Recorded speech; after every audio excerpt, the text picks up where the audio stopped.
Very good. Like that. And it's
Nahurot niya ang paan, Ming.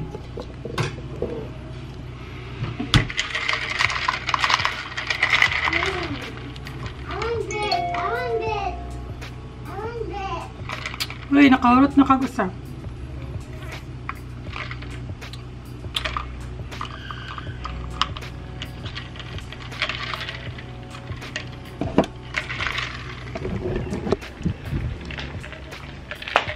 Taste test. Ano man na yung mata, uy? No? Ay, bad. Wala ka, kita sila nga bad ka, oh. Itchy.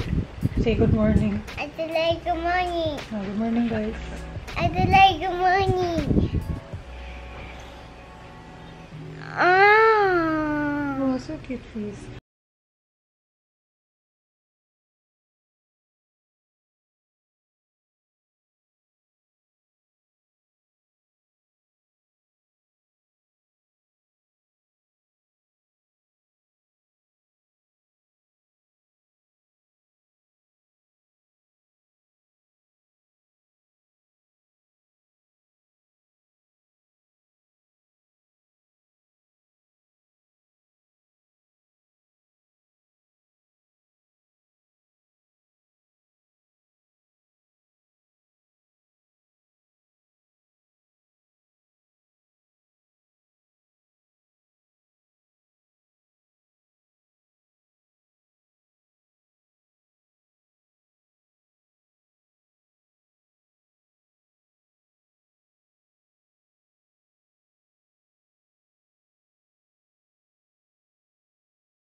Mitawag yun, aga bimi na traffic tan natay kuan nga deliver yung cabinet.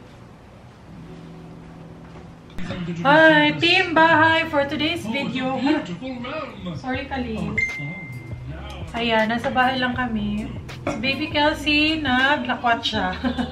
Every hapon, 4 to 5 p.m., pinapasyal nila si Baby Kelsey sa labas or sa subdivision. So, kami lang ni Khalil dito kasi ayaw niyang pumasyal and kakagising lang din kasi niya. So, medyo wala pa sa mood.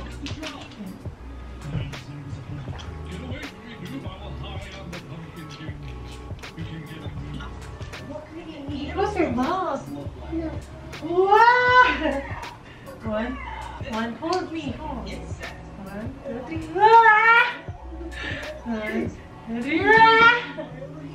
1, 2, 3. 1, 2, 3. 1, 2, 3. You're so heavy. Okay, let's go to Baby Kelsey. Ah, where do you want to go, di ay? Wait lang, bugat to. Ay, Diyos ko. Ang bigat. Hindi na bagay mag-stroller. Ay, be, can I see your face nag-stroller, be? Halaka. Just kidding.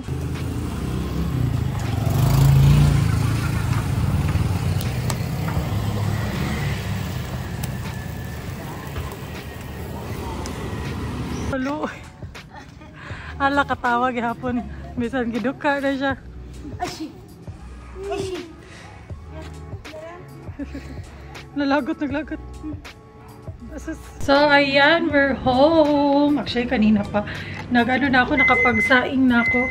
Kasi, bumili lang kami ng Bumili na lang ako ng barbecue sa labas. Para ulam namin. Actually, may ulam pa kami kanina, pero kulangin. Kaya, bumili ako ng extra ulam, which is barbecue. Tapos, nag-crave din ako sa barbecue. Kaya, ayun, naghanap ka namin ng mabibilihan sa labas. So, ayan, pakita ko sa inyo.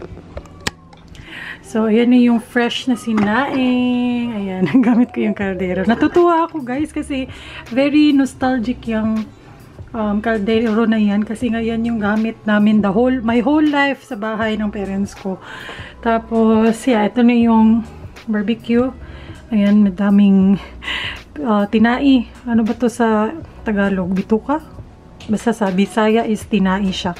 Tapos, meron din pork. Ayan, may pork din. And then, hotdog, chorizo. Ayan. Tapos, gumagawa ako ng sauce. So, meron akong kamatis dito. Ito yung galing sa bukid na kamatis. And then, nilagyan ko ng sili at saka kalamansi. Ayan. Medyo na yung kamatis. Ewan ko ako sa may mga nakakaalam dyan. Sa sobrang dami naming kamatis na nabili dun sa bukid, hindi namin alam kung saan namin gagamitin, guys. Madami kaming binili kasi sobrang mura ng kamatis doon dahil nga sa bukid. Tapos gusto din namin na makatulong doon sa mga farmers doon ngayon para nasilahalin ba? Pero ngayon, namumblema kami sa dami ng kamatis namin. So ngayon, yung iba, yung sobrang pahinog na, nilagay namin sa sa freezer. So, nilagay ko yung itong mga super hinog na sa freezer. Mali, no?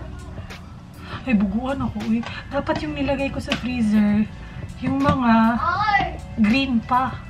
Tapos itong mga hinog na, ito sana yung ginamit namin agad, no? Although, ito naman yung ginagamit namin agad ngayon. Yung mga green, hindi pa namin ginagamit. Pero ewan ko, ayun, sa mga dyan, may mga alam dyan, okay lang ba i-freezer yung kamatis? Hindi na siya, pag ginagamit namin siya, hindi na siya crispy. Pag galing siya sa freezer. Pero nape-preserve talaga pag nasa freezer. Hindi nga lang siya ganun naka-crispy kung kakainin mo. Ayan. Which is siguro okay lang din. At least nagamit namin. Ayun. Anyway. Ang sama na yan. Uy, labay na na. Inganin mo, kuya. Pagawas na daw na siya. Ayan na yung ulam natin for today's video. Ayan. Barbecue and then sobrang sarap na sausawan and then iniinit ko tong ulam namin kanina, yung tinolang manok. Tapos meron din kaming ano dito, tuyo at saka You want this? ewan ko anong Tagalog. You want this? Yeah, you wanna eat that? You want this? You want what? What do you want, babe? Ay, nako. Gusto niya yung tong. There you go. What will you say? Thank you. You're welcome. No more. You did. I tried. Here. Stop. Potato. Nuts. Nice.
Sayo, sa dihagil.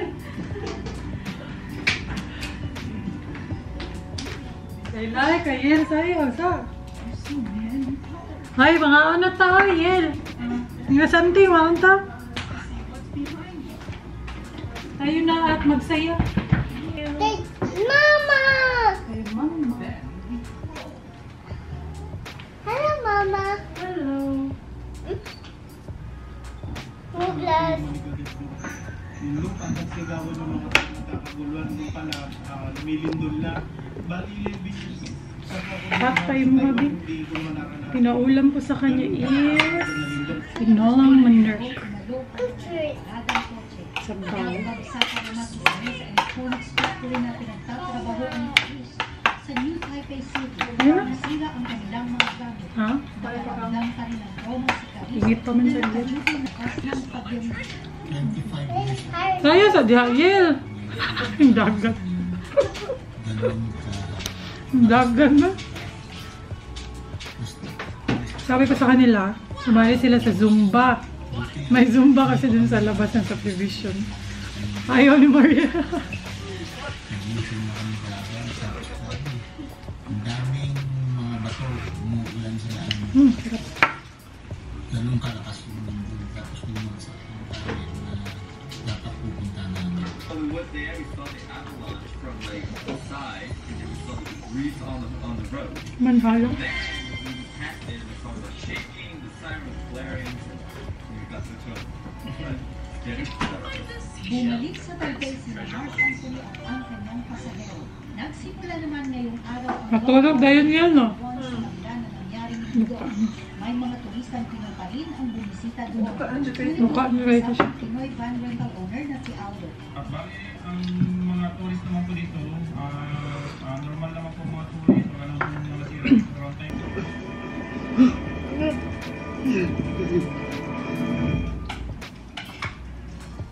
We need to track your common exposures. What should we use? I have a crap the camp gives us. Same here.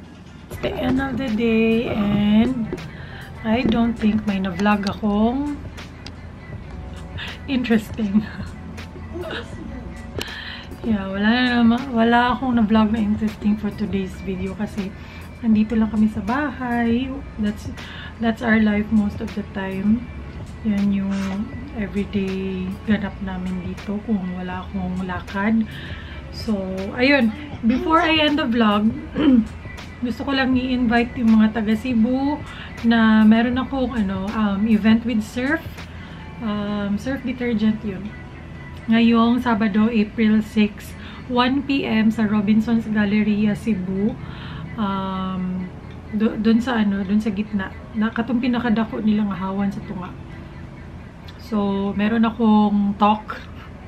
Actually, kinakabahan ako. Nung sinabi sa akin na magsasalita pala ako doon sa stage, like, you know, magto-talk talaga. Parang talk show, something like that. Ganon. Sabi ko, hala, ganun ba? Kinabahan ako kasi ang tagal-tagal ko nang hindi ginagawa yung mga ganyan. Yung mga ganyang events, yung you know, nagsasalita ako sa harap ng maraming tao. Ewan ko kung same pa rin yung confidence ko noon before pandemic at saka ngayon na medyo matagal na akong hindi naggaganyan-ganyan. Sinabihan ko talaga yung brand na, oh my gosh, kinabahan ako. Pero nag-ready naman ako ng nag-ready naman ako ng mga sasabihin ko if in any case yun yung itatanong sa akin, and then tinanong ko din kung pwede nila akong bigyan ng mga possible questions para makapaghanda naman ako, hindi ako magbulol-bulol doon. Although medyo nakalma naman ako ng very light nung sinabi ng brand na pwede naman akong magbisaya. Yun kasi yung nakakapagpakaba sa akin is kung hindi ako pwedeng magbisaya, like Tagalog or English lang. Kasi hindi ko ma-express yung gusto kong sabihin ng mabuti. Hindi ko ma-express ng mabuti yung gusto kong sabihin kung hindi ako magsasalita in Bisaya. Ganon. So, naturally, pwede naman, of course, kasi nasa Cebu naman yung event, mga Bisaya din naman yung nandun, pero, yeah. Kinabahan ako very light kasi ang tagal ko, medyo matagal na nung huli kong event na nagsalita talaga ako sa stage. Like, literally stage talaga, guys. Oh my gosh. So, usually yung mga events ko ngayon, yung mga brand sponsorships ko, more on pictures lang, videos, mag-post, pero hindi talaga yung event na personal talaga, ganun. Anyways, I'm still thankful and blessed na binigyan ako ng opportunity and trabaho ng surf. So, kaya natin to, kakayanin. Kahit nakakahiya. Pero, ayun, sa mga taga Cebu diha, kung na may time, makalaag sa Robinson's Galleria na mall sa may Ricle, unahan sa SM City Cebu. 1 PM ako ang schedule to talk dito. Dalon ako tibok pamilya. So, if you want to meet us in person, including the babies, magkita-kita na dito. Tapos free ra pod ang admission, so libre ra gyud mag-adto sa event. Unya na pod sila yung mga games, na sila yung mga raffle, nakabasa ko na sila ipa-raffle nga mga laptop, washing machines, gift certificates, mga surf products. So why not, diba? Ma-try ninyo and basi na madaog mo. So yan. I-end ko na yung vlog para ma-edit ko na siya before kami matulog ni Khalil. Si My Loves wala pa, hindi pa nakauwi. Andun pa sa condo kasi hinatid yung cabinet. So, tomorrow ko na magagawa yung condo tour kasi may ginagawa pa din sa condo. Bukas, pagtapos na yun and then malinis na yung condo, mag-condo tour tayo. Abangan nyo sa next vlog. Thank you so much for watching. Bye! Khalil, say bye! Bye. Say bye, guys. Bye, guys. Love you, guys. Love you, guys. Good night.